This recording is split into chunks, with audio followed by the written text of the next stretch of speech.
Hey everybody! Oh wait, we should probably give a few minutes. I mean, I just started the live stream, so I mean, there'll still be some people who are just getting on. So I'm just gonna wait a couple seconds.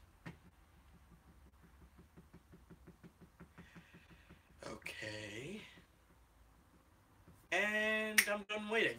Hey everybody, it's Marley, and welcome to my live stream. Now, if you're wondering why I'm doing this live stream, is because, as most of you know, storage on my phone has been hectic lately. I've been having trouble with it, and I figured that the only way to react to these Nostalgia Critic videos is if I do it live.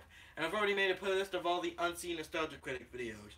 And also, another thing I should mention, I have a bunch of Nerf guns next to me because I'm prepared for any interruption. Because as most of you know, whenever I have a live stream up here, Caleb and Jill suddenly interrupt my videos. Well, just like the Nostalgia Critic, I'm armed and dangerous. Try me, Shorty 10801. I dare you. Alright, so I got the TV set up like this. I mean, is it too bright? I mean, I could turn off the light, but like, then I wouldn't be able to see, and it's like, then you guys wouldn't be able to see me or whatever. I mean, then again, there's the TV lights. I don't know. I mean, you know what? I'm gonna turn off the light. I mean, there's a light in my room, so I'm gonna just... Wait, I just thought of something. What if I turn on the stairway light? That'd be a good idea. Okay, give me a minute. Wait, no.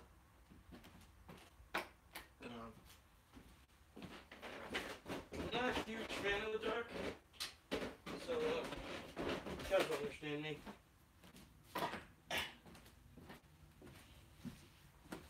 I mean, I think it'll make it better. I'm not sure, but here goes nothing. Here goes everything. You guys won't be able to see. This is no, whatever.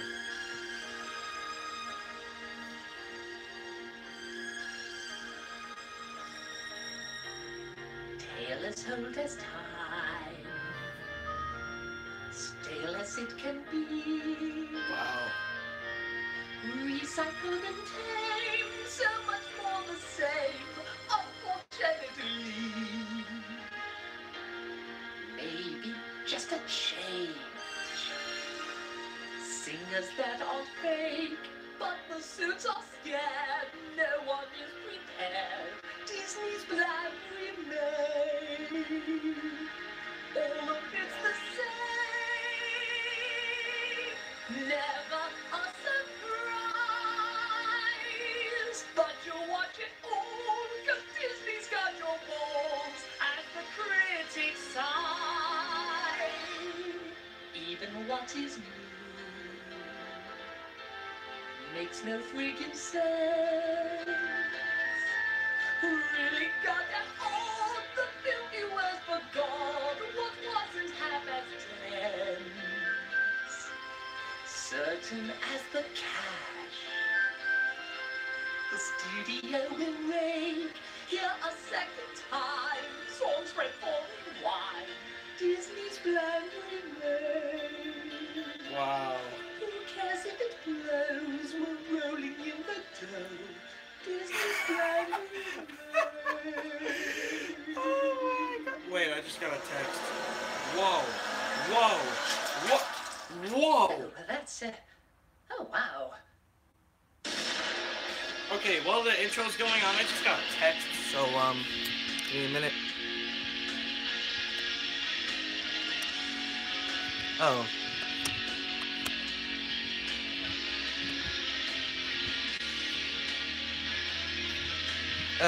Can't get it up.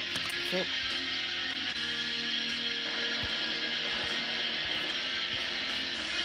No.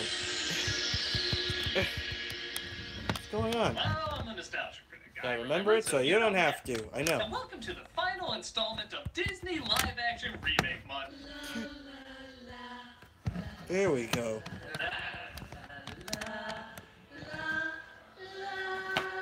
Alright, there we go. Fixed For it. the final one, let's talk about one of Disney's most beloved animated films, if not their most beloved animated film, Beauty and the Beast.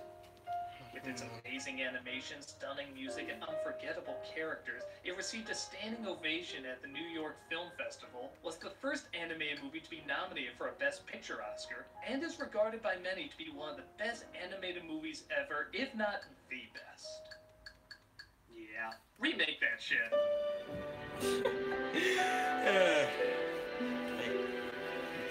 The story of Beauty and the Beast has been told countless times. They've ranged from quick children's cash-ins to unbelievably adult and mature to quick children's cash-ins. Despite it making a boatload of cash, audiences seem split on this remake. Some say it just told the same story minus the fresh take and joy. Others say it's a charming adaptation that captures the magic of the original.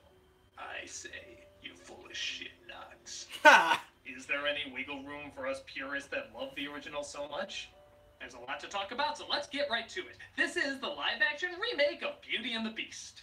I know. Oh look, they changed the logo again. Remember when they used to be clever and unique? Even the slight changes to the Disney format are becoming formulaic. As before, we get a backstory about a selfish prince who threw parties for only the most beautiful people in white bedsheets. Oh, how divine, glamour, music, and magic combine. Wow, that singing is beautiful. Don't get used to it. Ha. Ever as before, literally line for line, an old woman knocks on the door and asks for shelter, offering him a single rose as payment. But she warned him not to be deceived by appearances. When he dismissed her again, the old... But he didn't dismiss her again. She just started glowing and he backed off. Literally a stained glass window is being more consistent than you right now. As punishment, she transformed him into a hideous beast. Like seriously, the CGI on him was hideous. The prince and his servants were forgotten by the world, for the enchantress had erased all memory of them. Yes, that's how we handled that plot hole, but fear not, we will create many more to confuse you. The title is shown just like in the last film, Belle's home is shown just like in the last film, and the same song with the same angelic voices sung just like in the last film. Ooh, yeah, Note 3. You lost me after Note 3. And you're clearly trying not to get me back. I've done a whole editorial about Emma Watson's painful auto-tuning and lack of emotion, but don't worry, the auto-tuning disappears when she talks. The lack of emotion, on the other hand... I didn't want to come back. Have you got any new places to go? Actually, maybe her whole performance needs auto-tuning. There must be more than... Okay, no more auto-tuning. Christ, you sound like Stephen Hawking's voice box. Isabella's not only a bookworm, but the only bookworm in town. It isn't the only bookworm in town. I'm so glad they decided to humanize her with more faults. But even that's not impressive, as there's only 12 books in this library/church? That's like saying you're a movie buff if you've only seen 8 films. And they're all pure flicks. Yeah, okay, I'll buy it. Just stop singing. Burgers. Of course, you see the handsome Gaston has the hots for Belle, having just returned from battle. Ever since the war, I felt like I've been missing something. This creative choice adds a lot to his story and character because... I don't know, it's something different.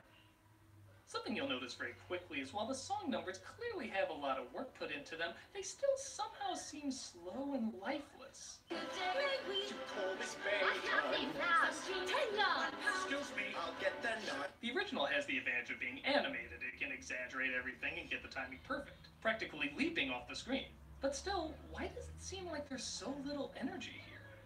Look, there she goes, that girl is so peculiar. Look, there she goes, the girl is so peculiar. Well, if I could borrow from another terrible cinematic musical. Hey, I didn't even see that yet. God, it still was quite Jojo Siwa said this was a great movie, and I believe her. Because not only is the movement keeping the energy This movie up, has but so are Zendaya, the camera come on. angles, the editing, and what's being focused on. The majority of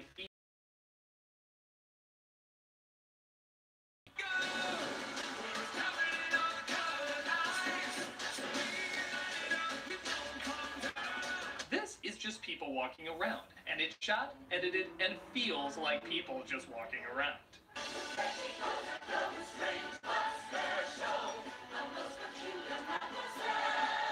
Also, Belle is the only one who wore blue in the original, helping her stand out. Here?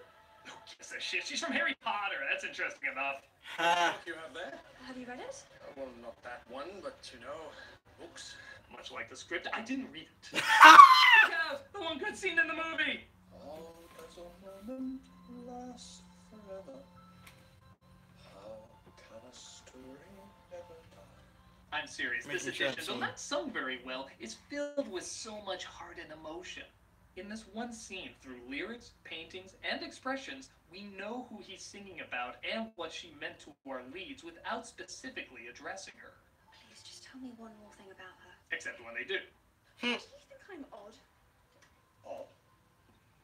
You're forgettably bland. Odd would be a step up. She was so different. People mocked her. Please just tell me one more thing about her. Your mother was Say it. Say it. fearless. Odd! It should have been odd! He said how much he admires uniqueness and how being odd isn't bad. My heart was this close to melting. And what did you go with? Fearless. Oh wow, I'm instantly gonna forget about this scene. Right? What can I bring you from the market? The market. In the original, it was the fair. She was just at the market. Why the hell are you traveling a great distance for what's literally in your front yard? Is it Walmart? Are the prices so good that we're traveling for? Is it warm? Like the one in the painting. You ask for that every year. Okay, bring me a hairy CGI man with a rose if we want to hammer this in. And so, to add even more dimension to humanizing Belle, she apparently invents the washing machine. Yeah, that's a thing. What's he doing? Laundry. Wow, Belle really is Jesus. In that Jesus invented the chair, clearly established in the Passion. Aren't these too popular enough you don't have to have them invent shit? Wow. No, in the original, Belle is seen as odd because she's a bookworm that keeps to herself. But seeing how that was the kids' version and this one wants to be more adult, let's bell it out even more! What on earth are you doing? Teaching another girl to read isn't one enough. We have to do something. I'm gonna write up a plan to get her back, that is if I knew how to read or write! They do have an evil plan, though. They knock over her washing machine! And it's really not shot like a big deal.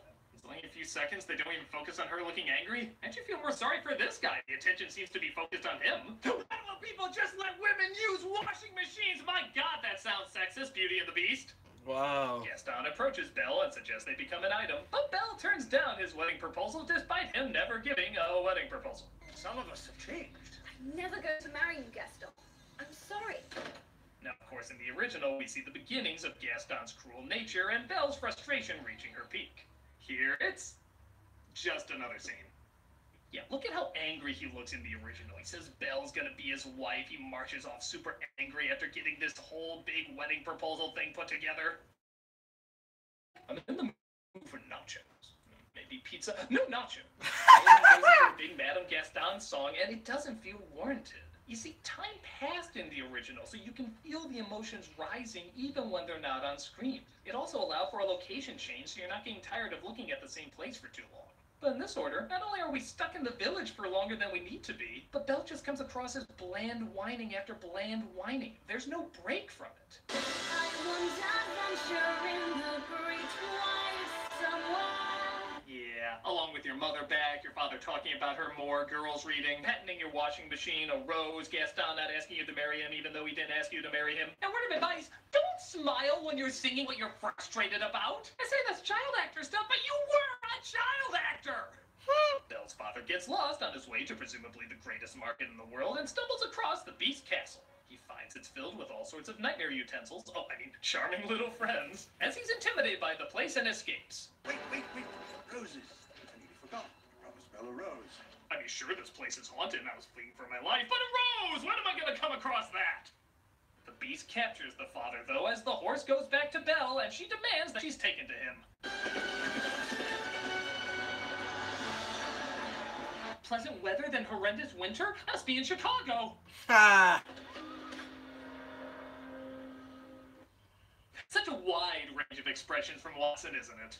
In the anime one, she holds her father's belonging close to her and looks worried. Here, she doesn't even glance at the damn thing. It just looks like she's been asked a hard math question. It's the square root of 329. Oh.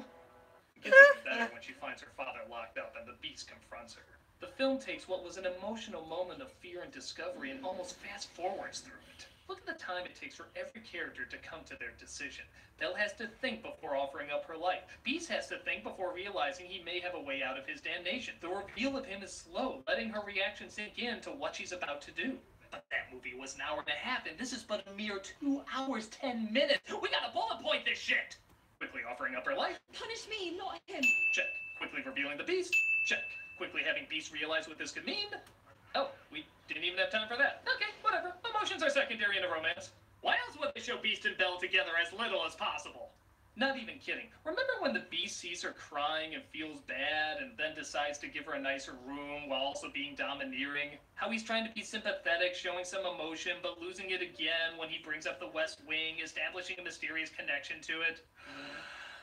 Going back and forth, establishing what a torture character he is, trying to be kind, but he's too filled up with anger from years of isolation.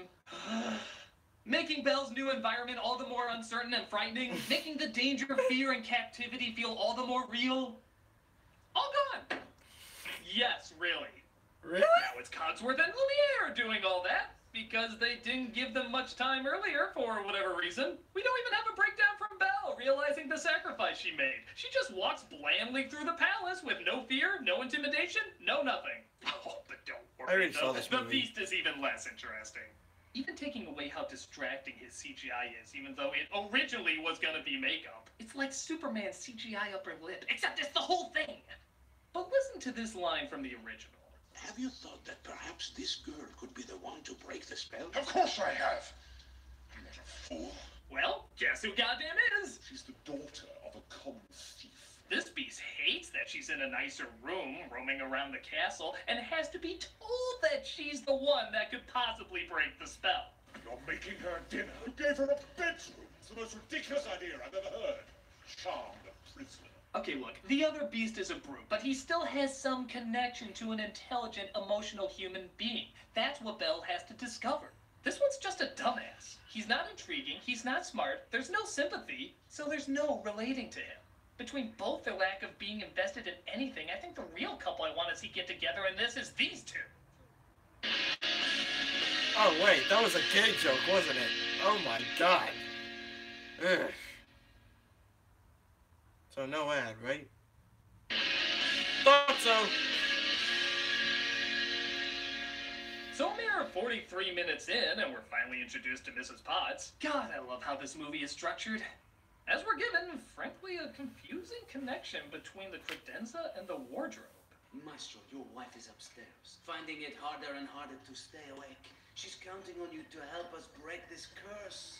Literally, that one line is the only thing that shows those two characters have a relationship. Do you follow it? Why is she tired? What does it mean that she's tired? Why is she upstairs? And don't they see each other or talk to each other at all? The place is big enough that they could work out something. We see her come to the balcony and the stairs seem big enough to support either of them. Why don't they see each other at all? You know, I already have one romance with a ton of plot holes I don't care about. Don't try to shoehorn in another. Belle is shown the dining room and we partake, of course, in the big showstopper, Be Our Guest. As the dining room proudly presents Our leftovers. Every meaning of the word. The music number is honestly okay, despite Ewan McGregor as Lumiere sounding like a drunk Pepe Le Pew. Go on, unfold your menu, take a glass, and then you'll be our guest. But because there's no real fear or danger built up, this doesn't feel as much as levity as much as obligation. We're not doing this to lift the emotional intensity Belle has gone through because, you know, that will require an emotion out of Belle. They're doing it because it'd be crazy not to do a song this popular. Plus, more creepy teapot faces. Uh-uh. Am I gonna drink out of you, or are you gonna drink out of me? That was kind of awkward. Pudding? I don't understand why you're being so kind to me. Surely you're as trapped here as I am. Why did you need that weird cut? In the original, she says, that was great. Why don't we look around the castle? It was an easy segue. It would have been easy to have that before she walks through the rooms of sculpted tentacle porn to the West Wing. Wow. Oh my god! It looks just like the other rooms. I mean, come on, you remember how destroyed that room looked in the original? It was kind of like, whoa, what happened in here? But because the rest of the castle already looks like architectural clutter, this isn't the least bit jarring. I dare even say, the West Wing looks nicer than the other rooms in the castle. Dibs on the West Wing! But look out! An angry beast with hastily rushed lines! What are you doing here? What did you do to it? You realize what you could have done. You could have damned us all. Get out of here. 7 seconds. From him appearing to her leaving, 7 seconds. Don't get me wrong, the original wasn't that long either, but look, they're absorbing their actions, taking their time. What they say and do actually has weight to it, amounting to at least a bare minimum of 30 seconds. That's over double the time of this one. You'd think in a longer film they could have expanded on that, but no, they actually make it go quicker. Friggin' quicker! How does this film somehow go faster and slower at the same time? As you'd guess, Belle is cornered by wolves and the beast saves her. Belle's incredibly emotional animation is now replaced by a glance down. Well, be careful, that was a whole facial muscle you just used there! As we cut to, well, something new at least, Gaston trying to help Maurice find Belle. Where is Belle? The beast took her, and there are no such things as beasts. I'll just be honest, I'm not entirely sure what Gaston's end game is here. He didn't believe Maurice, so why did he think he would find Belle? Did he even believe she was gone and not at home? Maybe he's just trying to get friendly with her. I will feed you to the wolves! Maybe not. I'm going to talk to my future father-in-law now, is it? You will never marry my daughter. Now kindly help me find her, you clearly well-balanced human being. Oh, down I go. Oh, dang. It goes from 0 to murder pretty quick, leaving Maurice to be eaten by the wolves. The town baker finds him later and nurses him back to health. Not entirely sure where this is all going, but I'll wait it out to be disappointed. Meanwhile, Belle tends to the beast's wounds as the servants admit that they were cursed too because they didn't help when the beast's mean father made him so foul. And his cruel father took that sweet innocent lad and twisted him up to be just like him. We did nothing. We'll, of course, never see any of that apart from this pointless flashback of his mother dying. But it's okay. The more we don't show the Beauty and the Beast interacting in a movie called Beauty and the Beast, the more things will fall into place. With the eyes, but with the mind. Therefore, as winged Cupid. Oh yeah, an hour 10 in. I guess we can start having some chemistry now. The other film would only have 20 minutes left. Romeo and Juliet's my favorite play. So many better things to read. Like what? There are a couple of things in here you could start with. Oh, yeah. So the Beast doesn't give Belle the library to show his thanks and that he understands something she loves. He just accidentally shows it off, trying to get her mind off romance. So much better! Oh, and here's an interesting addition. What happens when the last petal falls? We become antiques. Rubbish. Yeah, if the spell is broken, they don't stay that way. They become actual inanimate objects. So, I hate to keep saying this, but, in the goddamn original, when they're doing the song numbers and being friendly, there's an underlying fear that they'll stay that way, but they at least have been like that for years. They can survive. Here, they will literally die. Why the friggin' hell are you singing and dancing? In fact, isn't Belle kind of selfish knowing this could be their last days and she's just bonking up with the Beast? Shouldn't everyone be in an awkward position right now? Belle, what is wrong? I'm sorry, I just can't focus on romance right now when this could be your last night alive. Oh, but we are happy to serve you. There is no pressure to fall in love with the Beast. What? Oh, nothing. I didn't say anything. Oh God, what have I done? Falling in love with the Beast will break the curse? But you're not supposed to know that, or it's less likely to happen. No, that's fine. I'm glad you told me. I'm just gonna go fall in love with him and not think about it at all. But the knowledge is just going to get in the way. No, I'm sure I can make this work. I'll make it work. You're right, I can't make this work. It's all I can think about. Oh God, what did I have to tell you? I just can't get my mind off of it now. I don't even know where the soul of the candlestick goes. Do I have an afterlife, or do I just... Oh God! Okay, I'm gonna go invent the toaster or something. I'm so sorry I couldn't help. Where does the soul of the candlestick go? Where does the soul of the candlestick go? Malcolm is so funny. You get a legit nice moment with them talking on a bridge, followed by a weird as hell moment of her getting sucker punched by a snowball. That's my favorite part. Oh, We're given yet another odd addition of finding out that the Beast has a book that can literally, and I guess literally, take him anywhere. What? Book that truly allows you to escape. The outside world has no place for a creature like me, but it can for you. So when I'm asleep and you want to escape, you totally can. We just made this even more of a Stockholm movie. They use it to see where Belle's mother died. Always a romantic spot. And they never use it again. You know, wasn't that the idea of the mirror? The only window to the outside world? Now that window turned into a goddamn United Air flight. True, they don't treat dogs well, and that could be an issue, but I think you can still go places where there's little to no people. Isolation my ass, I'll gladly get turned into a beast if it means I can literally go anywhere in the world. But nope, let's stay here and awkwardly do our ballroom scene that feels more like two third graders being forced to hold hands. Yeah, this is pretty romantically laid out in the original, wasn't it? They make a whole evening out of it, they eat at the table, he learned how to use a spoon, she gets the idea to go dance, but he's nervous because he clearly doesn't know how, so she teaches him, and they both become comfortable in each other's arms. It feels real. It built up to this lovely moment, and it feels genuine.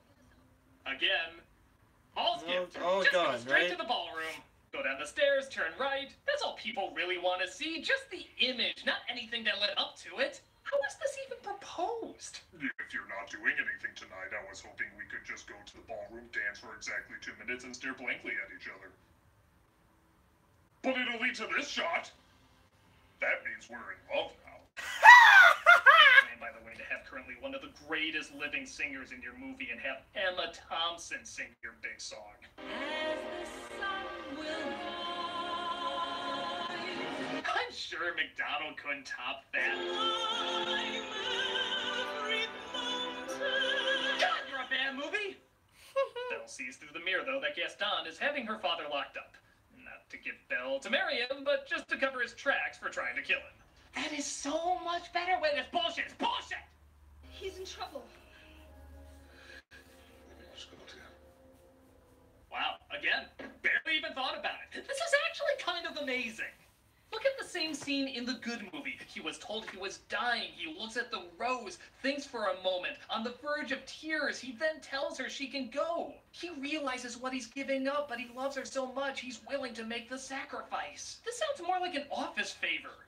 Hey, I need a digital copy of this, and Frank is the only one with a scanner. Okay, I'll CC you on this. No time to waste. And that's why I'm having you go on horseback and not the magic book that can take you anywhere and bring him right back. Easily solving 2 problems. But then we couldn't have the Gimme Oscar song. I know she'll never leave me. Kind of ironic, seeing how Disney stole the Oscar from Disney. The song itself is okay, despite it not being very well sung. And I'll even give credit to the Kill the Beast song after Belle convinces everyone the Beast is real. You have lost, you have gone, but we're not coming home till he's dead. It's well edited, well shot, and keeps the energy very high. For the first half. Call it war, call it grit, you can bet they all will follow. Yeah, slow horseback riding, I'm so amped right now! The climax is pretty standard with comedic slapstick leading up to the showdown between the Beast and Gaston. Belle, of course, arrives, giving him the courage to fight back. Don't hurt me, Beast. I am not a beast. Granted, I have no other name in this. Even the woman I love calls me Beast, but I just don't like the way you say it.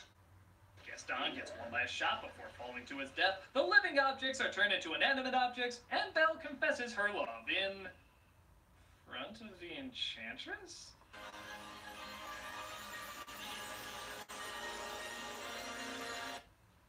That's right! The beggar woman was the Enchantress the whole time! Really? And on top of transforming the Beast and everyone back to normal, well, mostly normal, this blink is weird. She also gives the townspeople back their memories. Oh yeah, it looks like some of them had friends and family in that castle that she kept separated for years and years. Bitch, I remember. I do. This is a goddamn messed up lady.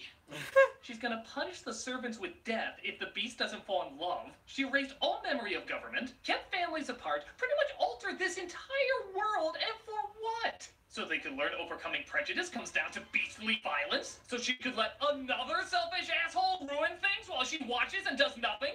That dude served in war, too. Why wasn't he given the Beast treatment rather than just watching him die? Her secretly viewing this doesn't make her an all-knowing angel. It makes her a friggin' psychopath. She's a goddamn psychopath. This movie is messed up. But happily ever after, I guess. Tee-hee-ha-ha. Everyone's so happy. Just forget the mayhem and terror that bestowed us. Christ. And look, the best singer actually gets the finishing song up, not quite. Shut up, McDonald. You got this voice to contend with. But she got the last note, bitches! And that was really hard to get through. It was easy for me. The original is a classic telling of a timeless story. This is just a remake. A remake that doesn't understand what made the original story so powerful. While it's shorter and arguably simpler, every choice plays a part in driving the character's motivations. The emotions feel justified and earned. This one just changes things that don't need to be changed, didn't add enough to make it its own thing, and sped up parts that needed to remain slow. It's as if the story is still there, but the wrong parts are focused on, leading to something that looks familiar but feels false. If you enjoy it, more power to you, but I can tell you, this is a beast I don't think I can ever learn to love. Thank you for watching Disney's live-action remake month, and I gotta tell you, after seeing all these animated classics turn into these live-action abominations, I gotta see some cartoon that's put to live action done right. That's not it.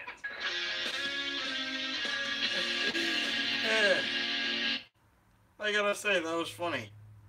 But, just see the next one. Well, okay, so my opinion... Oh, wait. YouTube stream control, 30 minutes. Yeah, it's been 30 minutes, I know. Let's see. Yeah, we're gonna watch... Okay, so now I'm gonna watch Woody Woodpecker from Nostalgia Critic. Now, if you guys can't see the videos that I played on the screen, it's okay, because I'm going to leave a link to both of these videos at the end. Wait. Yeah, I think I can. Yeah, I put the link right up there. In case you're thinking that this is not my middle finger, it's my pointer finger. Some people, like... sometimes I get worried, because, like, my fingers are really long. I don't want people, like, thinking that, like, my pointer finger is my middle finger. I would never stick up the bird on this. Oh, wait, I missed a comment. Dang, sorry, man. Wait, I mean, is there any way to look back? Wait, hold on. I just saw a comment, and I wanted to look back on it. Hold on. So, reacted until the police car's coming to 200 kilometers. Reacted, wait, there's more. Wait, whoops. Wait, is there more comments that I missed? Oh, crap, I missed a lot. Here we go. Yeah, you know what? Let me just read some comments that I've gotten so far. Okay, so, the El Tricker says, good morning from Germany. Oh, wow! Yeah, the NC sometimes tells lots of frack. Anyway, gotta go again. Okay, so, XX and Axo Gaming, he says, react to children events portrayed by The Simpsons, Family Guy, and SML. I don't know what that is. Please. Nostalgia Critic reactions are... Oh, come on! Come on, man. That's not very nice. Nostalgia Critic reactions are over. That's not true. Come on, respond, jerk. Please, right now, until I call the cops. Alright, I warned you. Police called. Cop cars are now speeding home? 70 miles reaction? 30 miles? What? Coming to the... You called the cops on me? What? Are you kidding me right now? I didn't... Oh my god. You called the cops? What did I do? I couldn't see a response. I was watching the TV. Oh my god. What? I can't believe this. Like, what? Police cars are speeding. What? This doesn't make sense. Wait. Do what reaction? Reaction to what? Wait, what do you want me to react to? It's really... Oh, okay. Whoa, okay, dude, listen. This is kind of crazy, okay? Like, calling the cop... Okay, react to Chilean events portrayed by The Simpsons, Family Guy. Okay. I'm looking it up now. Jesus. You insane, dude? Calling the cops? Like...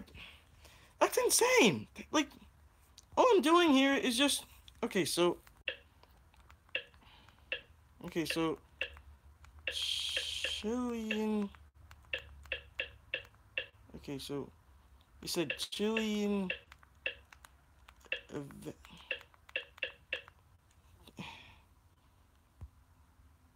Jeez. Chilean events portrayed...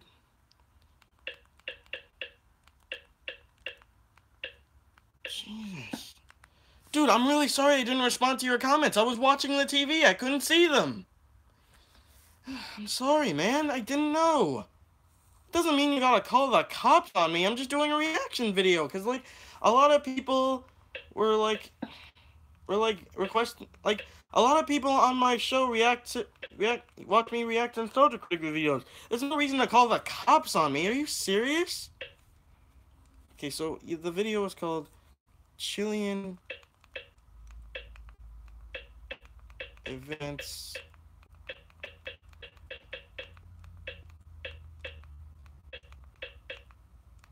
Wait. Jesus Christ, why would you call the cops? I'm trying to do a video and you're... Okay, so Chilean events portrayed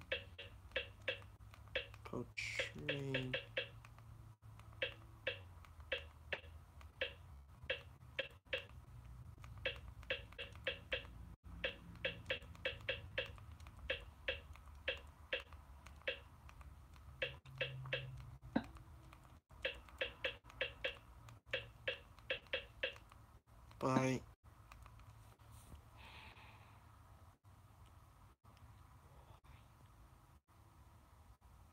police calls? I can't believe you called the cops on me, dude, for a reaction video. I can't believe you. Okay, portrayed by...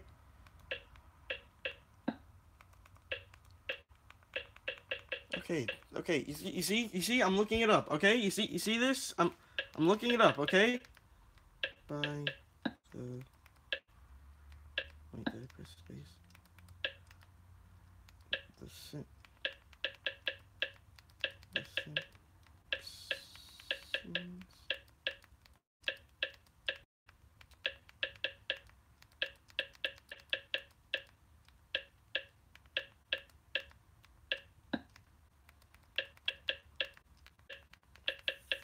Family.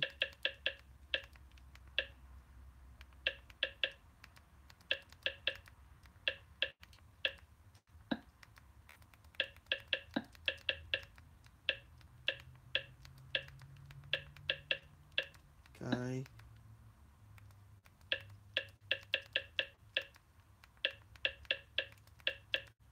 And S and wait, whoops.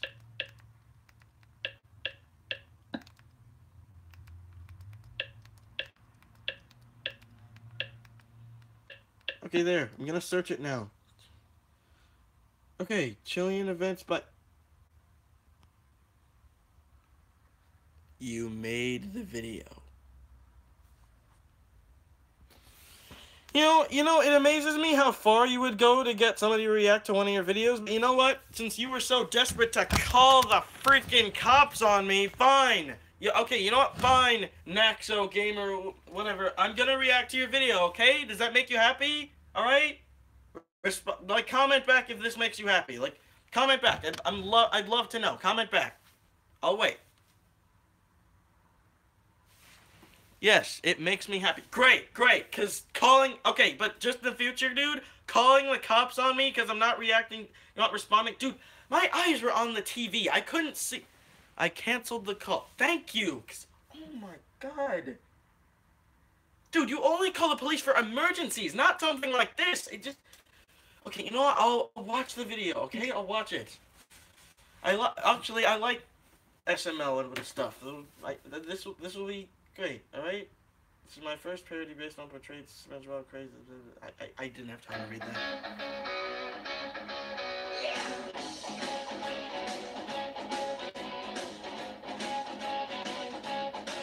I'm in love.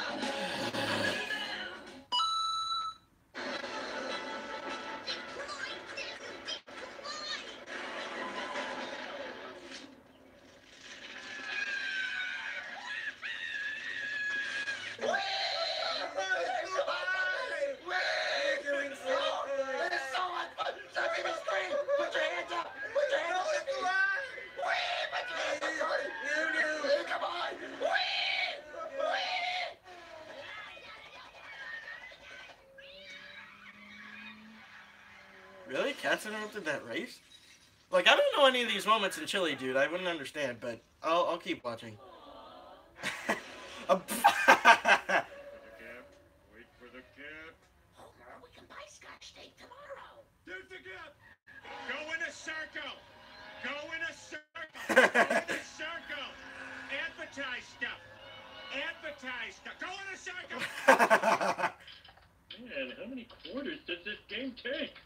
Dad, Nintendo is unveiling their new system in 3 minutes in Hall G. And we're in Hall D. 3 halls, 3 minutes. No problem.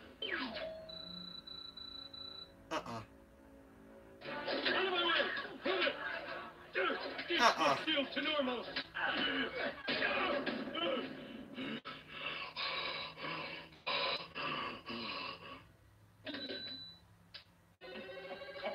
Wow. Room's full.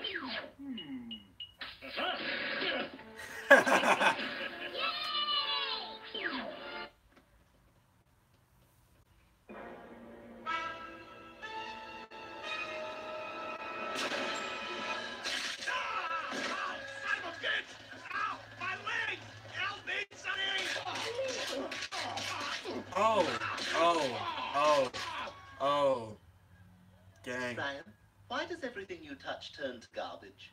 Dang. Hey, guys! Hey, Jeffy, what's wrong? Oh, I don't know, Junior. Maybe I'm just dressed like a taco on Taco Tuesday, and I don't have any tacos. Yeah, that is kind of a problem. Oh, this is my jam! Don't tell someone! Oh, all you see is the sides!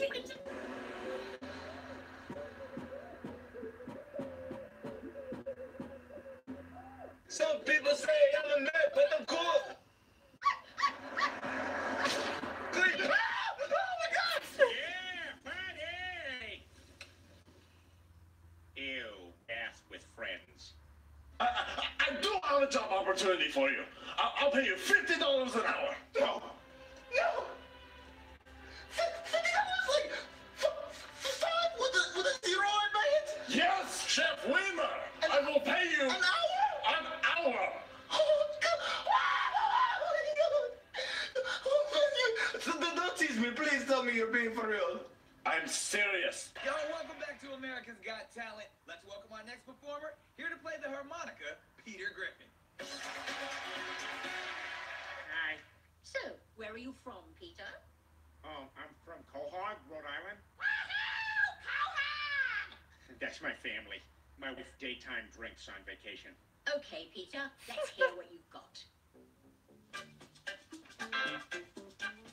I remember this.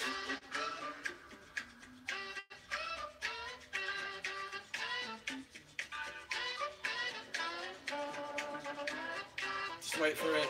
Wait for it.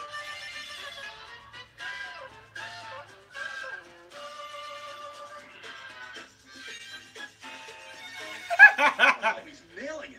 Shut up.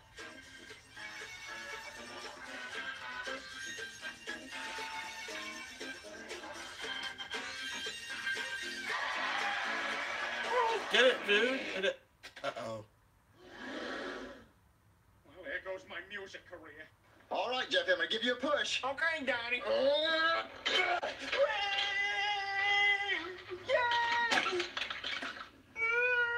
Jeffy, are you okay? Wow.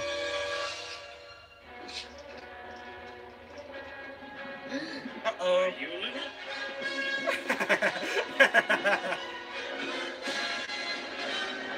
Oh! That's funny. I'll admit, that's... Oh. What the? No!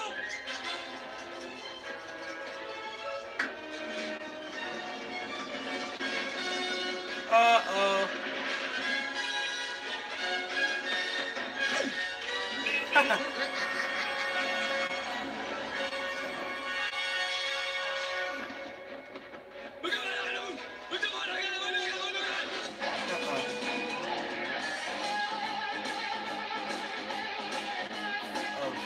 What would you do if you survived inside a store eating food and drinking sodas? Funniest comment wins a factor, an R factor game?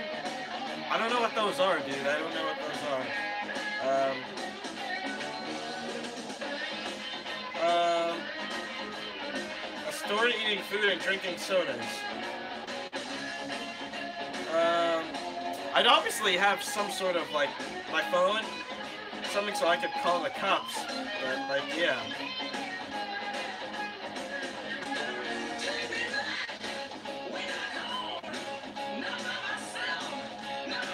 This is a nice song.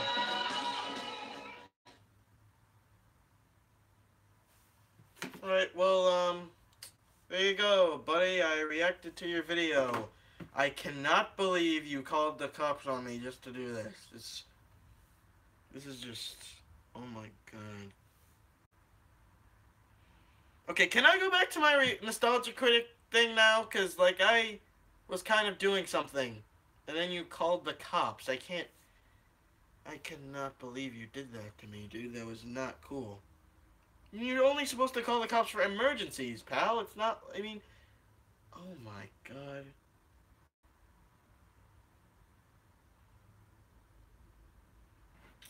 Okay. Now that that's done, we're gonna... Oh my god, I'm sorry. I just... Wait. Next one, you can't go back to Nostalgia...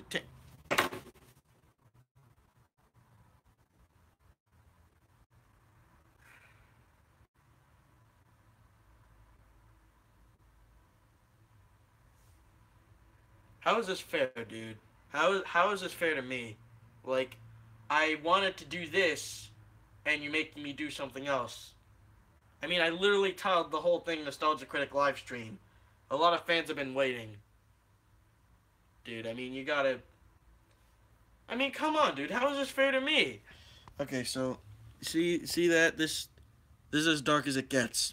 I can't make it, like, watch. Like, this is normal. This is bright, this is brighter, and then darker. Wait, unless...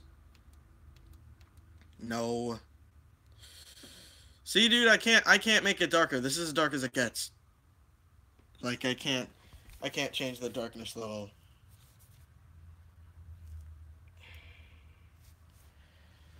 Like, this... But the camera doesn't focus the TV. Well, obviously, because the reaction camera's gotta, like, see me, dude. Like, I mean, I tried to focus it. You see, I focus on the TV, but, like, it's... The brightness is kind of off a little bit. I don't know why, but it is. But, like, I kind of set this thing up, because, like, dude... Look.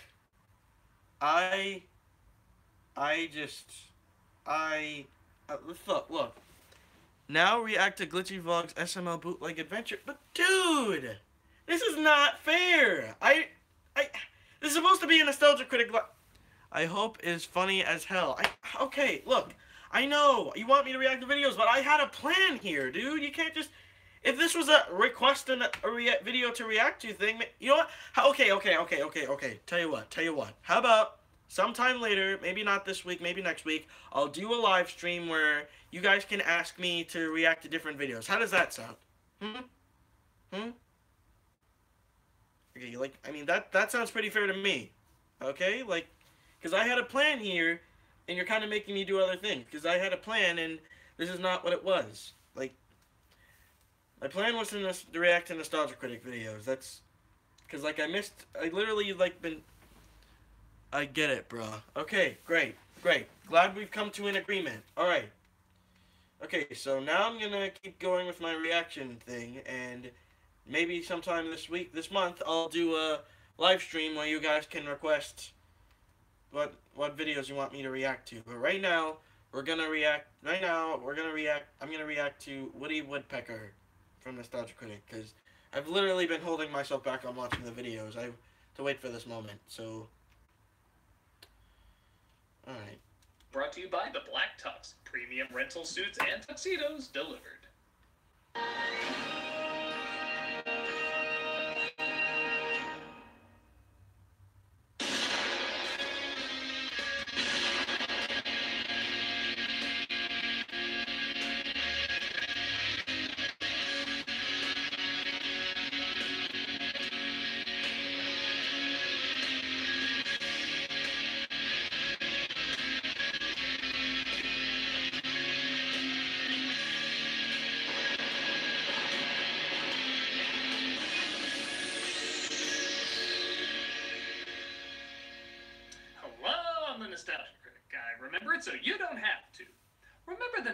Air Fuel and Son of the Mask?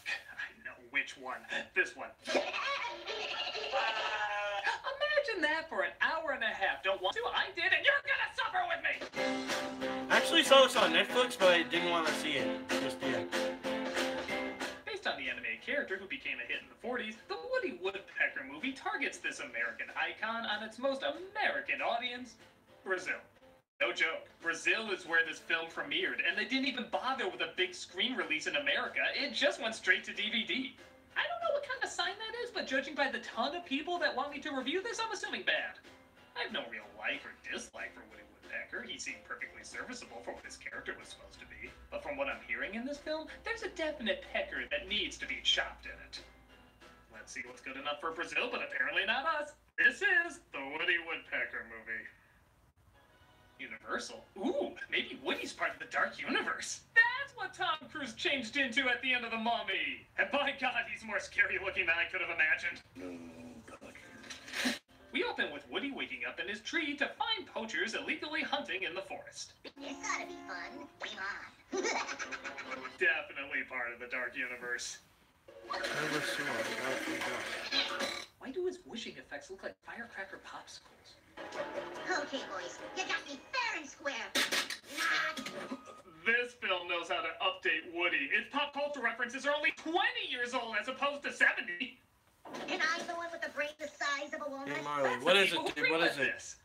Now there has to be a way to make this even more 90s. Oh look, people in suits connected to oil. Instantly bad. You duck-killing bastard! Dude, hi. Yeah, I see you, Shorty. I see you, Caleb. I'm trying to react to this. I already got threatened by the cops right now. I'm trying to forget it. And yes, that is Lassie from Psych, who is apparently being fired because he said he didn't care for wildlife in an interview. Guess what? What is it, dude? What is it? I'm trying to do this right now. I'm really trying to do this right now, Shorty. What? This better be important. Like a lot of this, it's pissing off a lot of Nostalgia Critic fans right now. I'm trying to do a live stream here. Dude. Okay, I'm going back. Don't vote. Wildlife Is it's real. It's free real estate. Okay. Okay. I'm going back to this. don't pay taxes. Though if they're as humanized as Woody Woodpecker, shouldn't they? His plan is to create a country estate on the border of Canada to flip it and make a huge profit. A country estate. We're gonna flip it.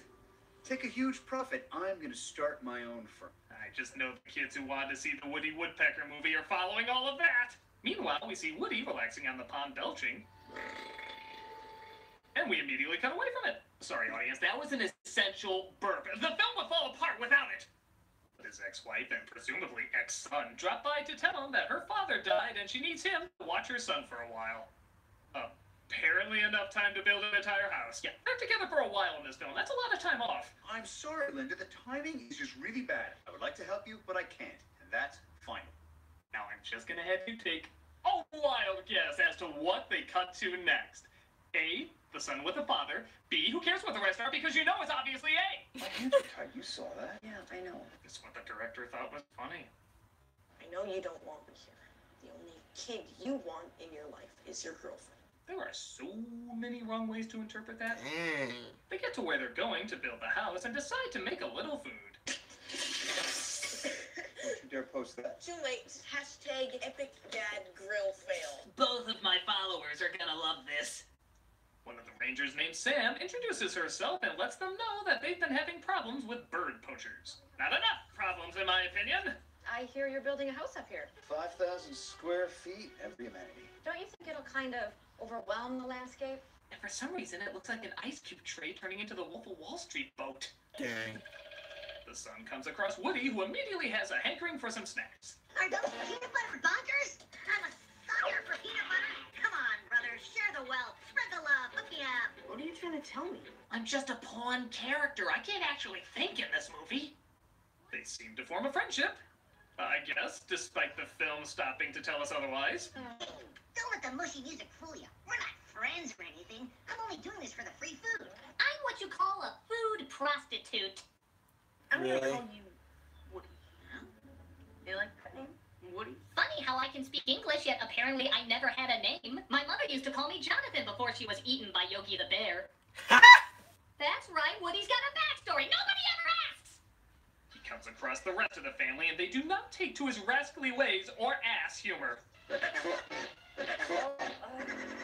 Oh yeah, when I said ass humor, I literally meant ass humor. Remember, the butt is always a treasure trove to shit. Woody also keeps them up at night, making pecking sounds in the forest. Give me that back, right now!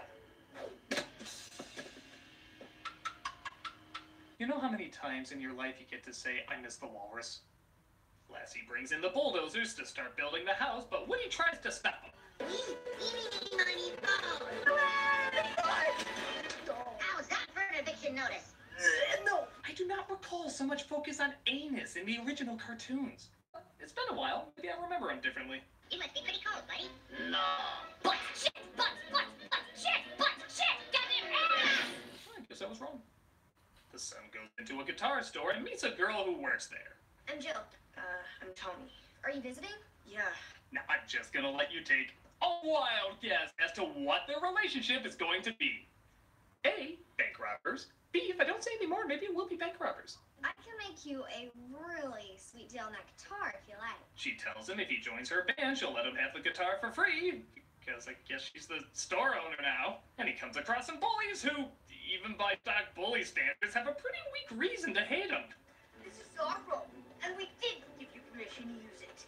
Hey, Hey, don't get off that easy. Hey, never mind that. Look at that kid. He's got eyes! Woody comes in to save him, though, and ends this scene as abruptly as it starts. Nobody messes with my BFF. And by that I mean bring her a free food. See ya. Yeah, we didn't have a segue, or a plot, or writers. But I sound great in Portuguese! Oh my god, no I don't. Why did we make this? He tells his dad that Woody saved him, but neither him or the girlfriend want to hear it. Nah, mention that stupid bird. Last I remember, that stupid bird wasn't the one covered in bird poop. That's his Friday night thing. Go to your room. And in case you were wondering, nobody in town is happy about us building a house up here. Granted, I've only talked to 3 people, and 2 of them are like this. This is our room, and we did give you permission to use it. I still think it's a sound argument. Things don't get that much better at night. Here's Woody. You better fly out of here. Yeah, right. A pine cone. Okay. You know, I totally forgot why I'm supposed to like anything anywhere. The next day isn't any better as Woody continues to make their lives a living hell. Don't worry. I didn't forget about you two. You're my favorites.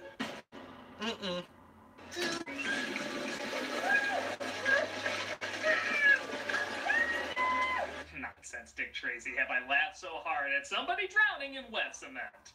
Lassie goes to the ranger to complain about Woody's antics, but she doesn't believe him. The red-crowned woodpecker has been extinct for almost 100 years. Any chance you're taking any sort of medication? Well, he's only advertised his existence as loudly as possible in front of many witnesses in both the woods and the town. Are you sure you're not taking any medication? Worst ranger ever? The local Native Americans believed it was the incarnation of Marconda, Whoa, Woody's backstory is strangely complicated. god of chaos and mayhem, mischievous trickster who haunted the forest. This was meant to be a kid's film, right? Yeah.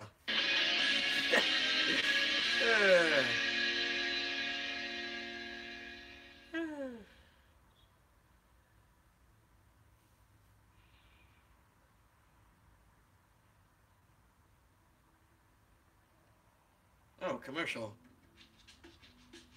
I'm just gonna skip this.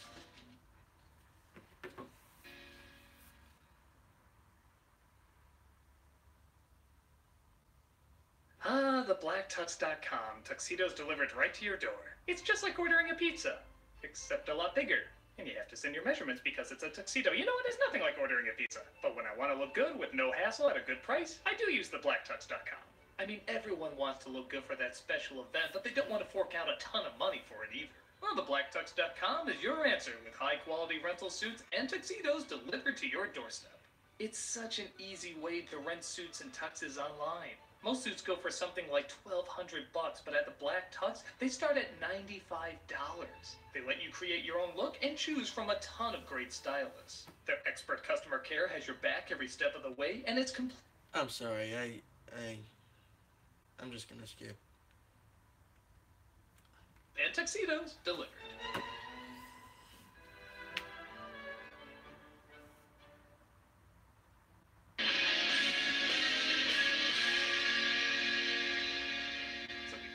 Why Woody is an endangered species because he endangers every species he comes across. Smell, smell, yes. Wait for it.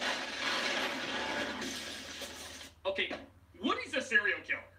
He takes joy in the slaughtering of others and thinks nothing of the consequences. He even brings death to humor. Ooh, definitely swipe left. Weren't there poachers in this movie? The girlfriend finally leaves after somehow surviving that, and the son apologizes for the situation. Sorry about Vanessa. I know you liked her. Sometimes things don't work out the way you planned. You had a hit show for years, and sometimes this is the movie you get. Lassie comes across the two poachers and asks them to remove the woodpecker, to which they accept because they know they can sell them for tons of cash. So the kids stumble across the place where the poachers stuff their animals. What are you doing here? Oh my god, what's gonna happen to them? Get out of here! Well, that was anticlimactically reasonable. You had a chance to kill 3 of the main characters and you blew it! Oh, who am I kidding? We still have to deal with this universal monster. That's what I'm cracked up to be. Chop a hole and a retreat. And I thought the PR guest rap in Descendants was also awful. I can't even make a joke out of that. You monster. He smells peanut butter, though, as the poachers have a plan to catch him. Mind if I join you? Is it just me, or is there something kind of wooden about this chick? Oh, I don't know. So far, she's the best actor in the whole thing. Dang. The trap doesn't work, though, as they try sending heat-seeking tranquilizers after him.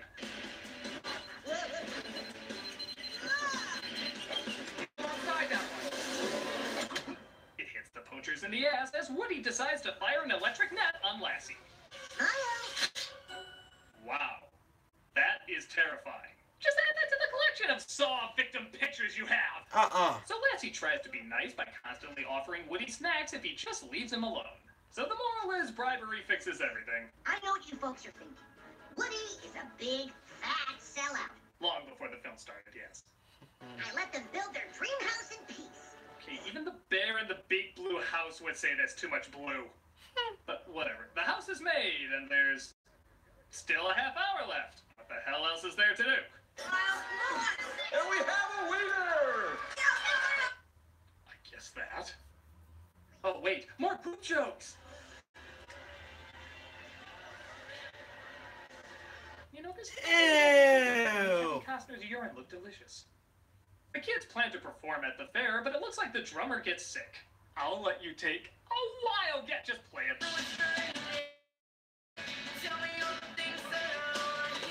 I'm sure those cans can get that kind of percussion. I especially love the invisible drummer we can't see. The fair releases a bunch of fireflies because, I don't know, whimsical. Hey, it matches this last-minute attempt to throw some heart into Satan's doorstop here. Just because I'm one of a kind doesn't mean I can't be part of a family too, right? I mean, I maimed and tortured them through 90% of my screen time. That has to be love. But he accidentally starts a fire, burning the place down. And of course, Lassie gets pissed off at him, hiring the poachers back. Oh, can I get an endless loop of that for my screensaver? Feels so justified. But Lassie stumbles across something in the rubble. Oh, he signs his arsons. No, he was just making a family portrait, which of course excuses why Woody never told him that he was the one who burned the place down. I'm fine if it makes the movie go faster. The poachers try to auction off Woody among 4 millionaires because clearly they would have that contact info. As the kids try to sneak in and save him, but they get caught and thrown in a cage. I'll peck you new ones, and I ain't talking about nostrils. You can swim through the gaps in that cage. Mousetrap is a better holding device. Lassie and the Rangers show up, though, to do jack shit. Is anyone of worth in this movie? last, he leans his cage over, though, and lets Woody out, allowing him to turn the poachers into a giant CG ball guard. They really are getting more lazy with every effect, aren't they? They ride away, though, with Woody chasing them down. I'm coming to get you! I'm gonna add your picture to my collection. That's the friggin' easiest Canadian border to cross. I guess permanently closed means lightly locked. But Woody knocks the ground out from under him. Hey, fellas, remember me? Wait, Just take us out of this movie so we can start proper careers. Who you calling crazy? Okay, that's the last one. I can't promise that. Someone's in a hurry for the credits. At last, this movie said something right. This film is awful, awful. I can see why this only got a DVD release in America, and I apologize to Brazil for having to witness it on 50-foot screens. This film is like a Nickelodeon movie of the month, except somehow it actually makes me pray to see SpongeBob. It looks as bad as it sounds as bad as it looks. It's unfunny, it's annoying, it's worth flying as far away from as humanly possible. I'm the Nostalgia Critic, I remember it despite how much I don't want to.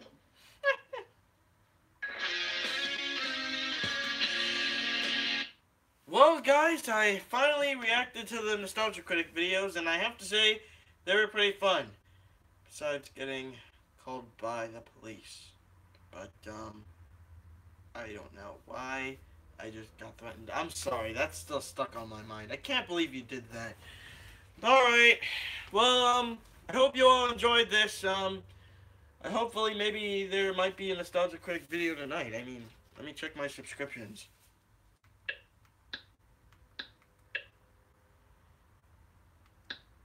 Nothing yet, but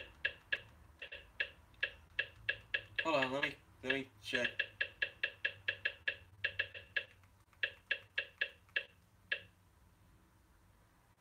Yep, nothing yet, but in case there is, I'll let you know.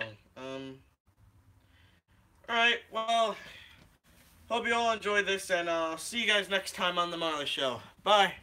Wait. First, let me check if there's any more comments.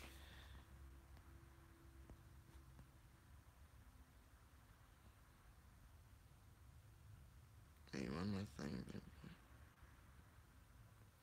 Alright, yeah, I think that's it. Alright. Well, see you guys next time. Bye-bye.